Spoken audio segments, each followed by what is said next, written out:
Hello viewers, আসসালামু আলাইকুম। Welcome back to my channel Sharmin's cooking. কোরবানি তো চলেই আসছে, খুব কাছাকাছি। আজ আমি আপনাদেরকে বিফ চাপ তৈরি করে দেখাবো।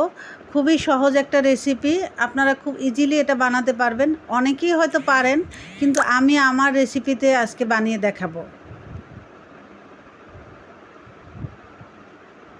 তো চলুন দেখে নেই এটি বানাতে আমাদের কি কি লাগবে। প্রথমেই আমি গরুর মাংস নিয়ে নিচ্ছি, পাতলা করে কেটে নিয়েছি, একটু থেতো করে নিচ্ছি।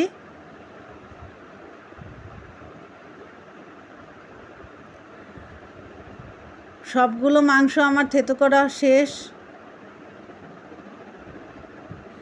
এবার এর মধ্যে আমি 1 চামচ আদা বাটা দিব, 1 চামচ থেকে একটু কম রসুন বাটা দিয়ে দিলাম। এবার আমি চাপ মশলা দিলাম 1 চা চামচ।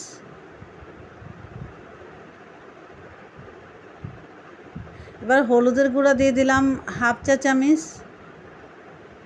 মরিচের গুঁড়া 1 চামচ দিয়েছি, আপনারা আপনাদের টেস্ট অনুযায়ী দেবেন।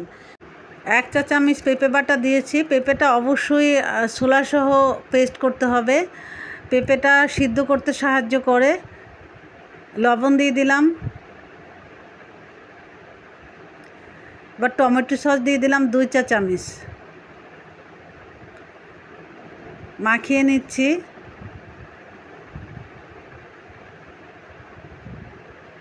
এবার 1 ফালি লেবুর রস দিয়ে দিলাম। এবার আবার একটু মাখিয়ে নিতে হবে।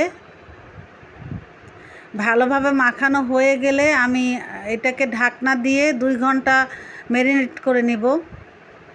2 ঘন্টা পরে একটা তাওয়াতে আমি সয়াবিন তেল দিয়ে দিলাম। আমি সয়াবিন তেল ইউজ করছি, আপনারা অবশ্যই সরিষার তেল ইউজ করবেন, তাইলে ভালো টেস্ট আসবে। আমার মেয়ে পছন্দ করে না, তাই আমি সয়াবিন তেল ইউজ করছি।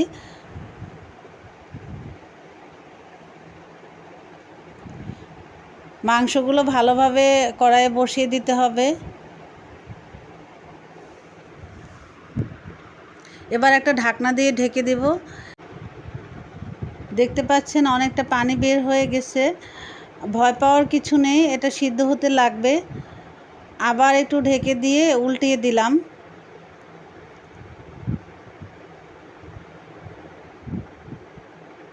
প্রত্যেকটি মাংস উল্টানো হয়ে গেলে আবার ঢেকে দিতে হবে।